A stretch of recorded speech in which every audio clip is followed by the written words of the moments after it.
actually ruined it, bro. That shit did not need any of the changes they made, did not need anything squeezed in like how they tried to squeeze in. The script, as we said last night multiple times, was already written in stone for them. All they had to do was find the proper casting and go with the fucking script.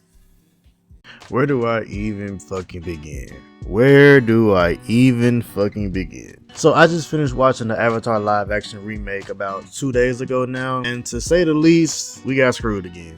Now, I went in this with the most open mind that I could possibly went into. I went into this knowing that they would change some things. I went into this knowing that, things wouldn't be one for one like it was in the anime. Things wouldn't be, by the book. They would change a few things. I heard about the changes that they had already made to the show and everything like that, but this didn't work. This didn't work in the slightest bit. Now, what I will say is when I first watched it, the first episode, everything seemed fine. I was liking it. I loved the graphics. The fighting was great. Everything seemed to be fine, but it went off the rails so fucking quick. Like, if I had to rate the first 4 episodes and the last 4 episodes, the first 4 episodes would be like a 4 out of 10, and like the last 4 episodes is like a fucking 0. Like, episode 4 through 8 went off the rails so much that nothing made sense. There was no context. They put people that was in book 2 and book 1, and like storylines didn't finish like how they should. They completely skipped like important, character building moments with certain people or everybody, and it just seemed like it was just a big waste of my fucking time. But here's how I survived the Avatar: The Last Airbender Netflix edition. Now a word from our sponsors. Hi, before using Dubby, I was a father of 12. But now, after Dubby, I'm a deadbeat dad. Oh, brother, this guy stinks! Let's see what we got in here for the Dubby. Dubby. We got the motherfucking... We got the motherfucking... Oh, shit. So the first flavor of Dubby, we have peach and beet. You what? Second flavor of Dubby, we got the dragon mayo. Next flavor, we have laxative. What?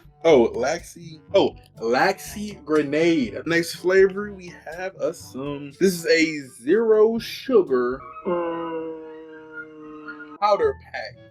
And last but certainly not least, we have Pines Berry Splash. I'm Wasabi, and this has been your Dubby advertisement. Yeah, there are only about 2 things that I actually liked about this live action remake. The CGI was great as far as, the bending goes and how the fire looked, the water, the earth, and the wind and everything. The CGI was fine to me. Like, that was actually one of the pluses that I saw when I first started watching this. Like, the CGI was great. Like, I didn't have a problem with how any of the bending looked. The earth looked a little finicky at times, but it works for me. Like, I didn't have a problem with it at all. The fight scenes and choreography was it could have been better at times. I definitely wanted Katara and Master Paku's fighting scene to be more explosive, I guess. It was kind of it was really anticlimactic as far as the actual fight scene went. It was just kind of meh, but it felt it also felt like it was kind of rushed. It felt really, really rushed. It didn't really feel like they gave it, time to sit as far as the actual fight went. But as far as that goes, those are the main 2 things that I actually liked about the show. Everything else is interesting, to say the least. Yep, that about sums it up. That about sums up everything that I actually liked about this show, and liked is in quotations because a lot of the stuff that I like kind of correlates to the stuff that I didn't like about the show, which is basically everything else. So let's just go down a rabbit hole of everything I didn't like, which is everything. To start it off, I want to start off about the pacing. The pacing of this show was ass. Now, I understand they're not going to be able to cover every nook and cranny, every little bit and piece of the lore of the original cartoon. I know that, and I understand that. But the pacing of this show was ass. And that's all fine and understandable that they will have to, compact some episodes in to kind of, move the story along in 8 episodes. I get that. But the fact that there was people in it, but the fact that they tried to cram in like 20 episodes into these 8 episodes the way they did made no sense. Like certain episodes had like 5 episodes or more mushed into 1 hour thing. Like I don't get that. I don't understand why that was even a thing. And I'm gonna just go ahead and get this out the way. Why was Quan Chi in season 1? Why was he in the episode about Heibai? Why would you spoil him like that? Why would you spoil him like that? He's not in the show until book 2. That does not make any fucking sense, none whatsoever. There was no reason to have him in the spirit world. You could have had any other spirit be the person who talked to them when they got to the spirit world. You could have had any other person do that. But you have the dude who does not show up until book 2. Like halfway through book 2 too. Like I don't get it. He doesn't show up until halfway through book 2. Why is he in book 1? Why is he in the first season? He's not supposed to be there. He's not supposed to be there. He's not supposed to be there, and neither is Ko the Face Stealer. Why? Why would you rush Ko the Face Stealer like that? And then if you're gonna make Ko a villain, you didn't even make him a real villain because Aang had no urgency to save Sokka and Katara from the spirit world. He had no urgency to save Sokka and Katara from the spirit world at all. Like even in like Avatar like time, like he was gone for like a week. He left them in the spirit world for like a week because the Sage's Island where Avatar Roku's shrine is at is like halfway across their fucking world. He was gone for like a week. They would have been dead. And it's like that whole that was one of the worst episodes of the entire show because not only do you spoil Quan Chi from a whole other season where he's actually supposed to be at, you make Ko the Face Stealer this like de facto villain of the episode. And then you have the bounty hunter somehow track him down to the fucking island where Avatar Roku's shrine is at. And it takes away the significance of the Winter Solstice episode. It takes away the significance of the Heibai episode.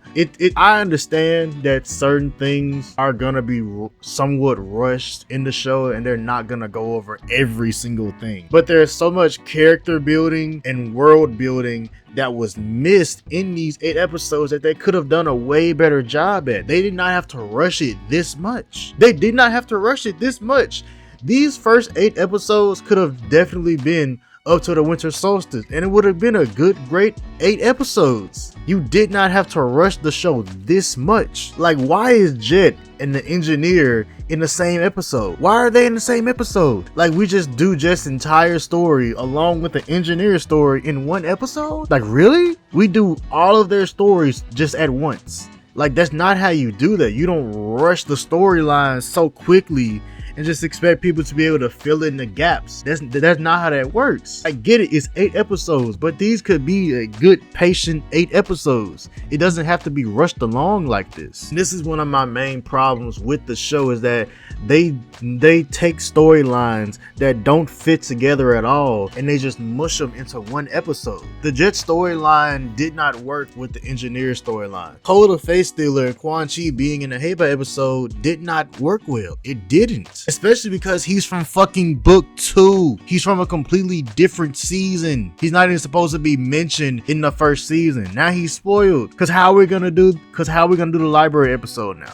Are we gonna do the library episode if this gets a season 2? Because we have to, because it's kind of a pivotal fucking episode. That whole desert arc is one of the most pivotal arcs in book 2. I don't get it. I don't understand. And the whole Aang can bring Katara and Sokka into the spirit world with him didn't really make sense because he couldn't even explain it. He didn't even know how it happened. It's just, oh, my energy was just so strong. No, that's not how that works.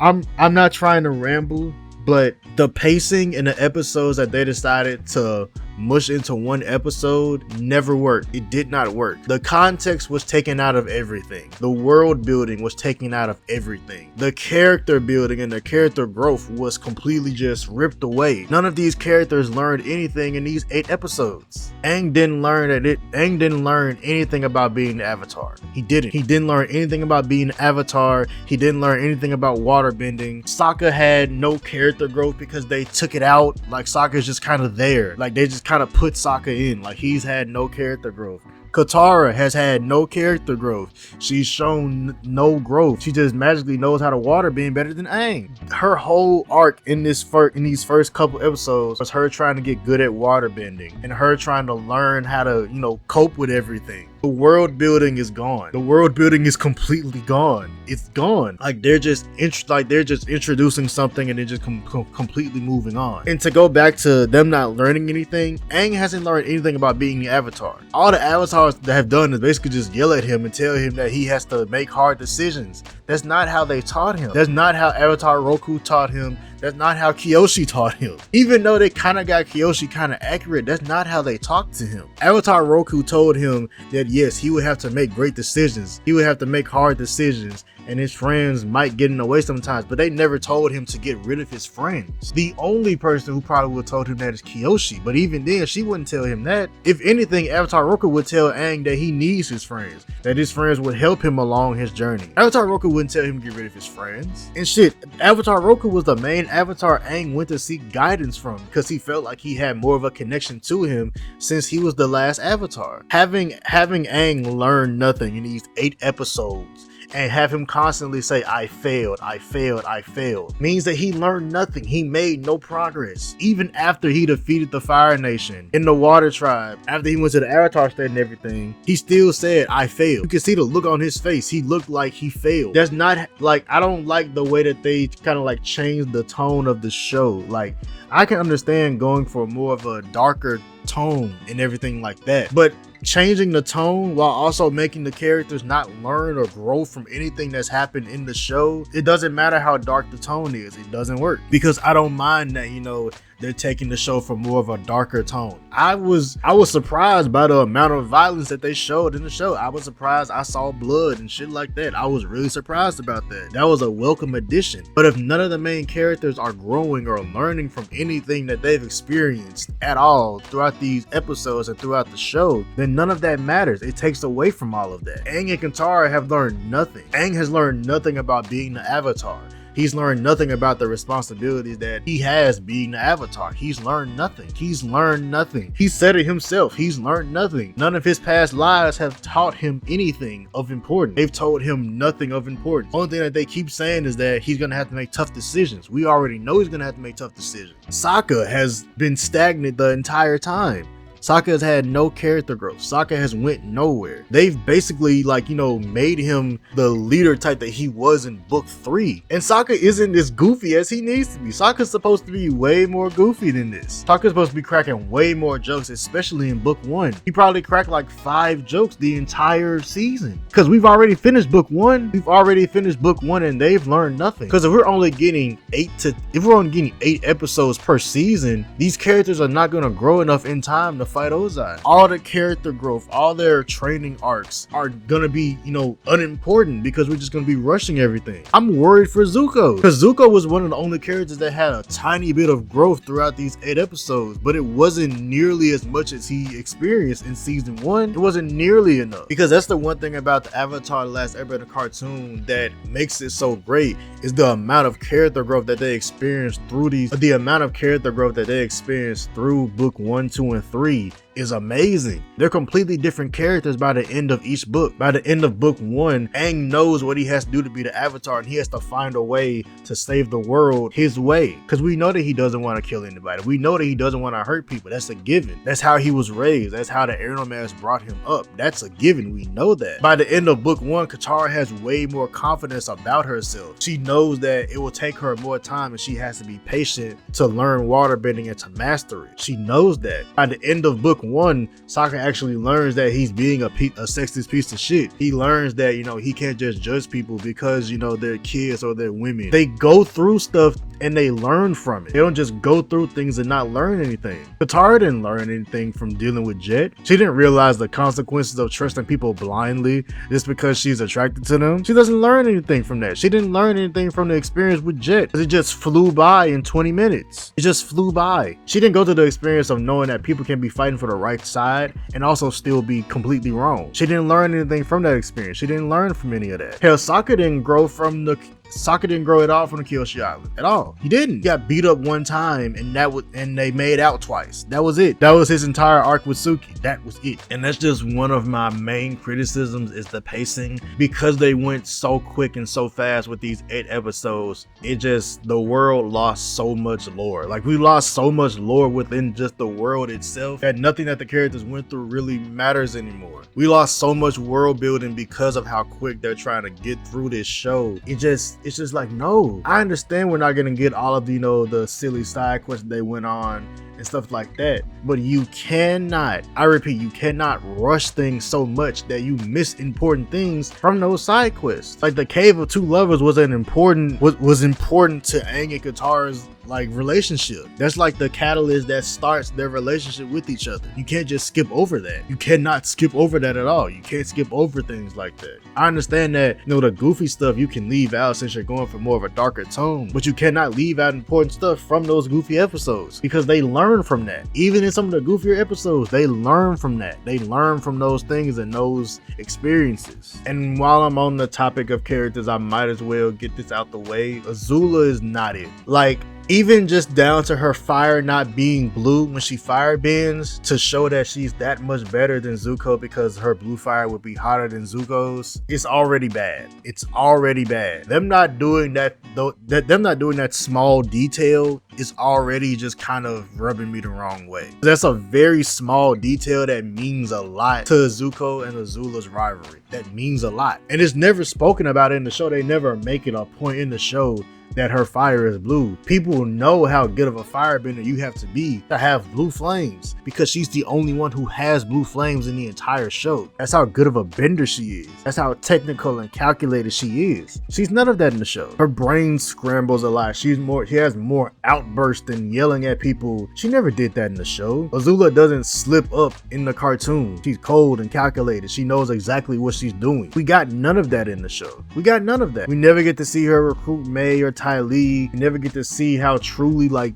evil she is. Like they kind of make her like a Power Ranger side villain. Like they make her like the little minions from Power Rangers kind of. Like her role in, her rivalry with Zuko just seems irrelevant. Like they just kind of push it to the side. They show her training a couple of times and it's just like, it doesn't lead up to anything.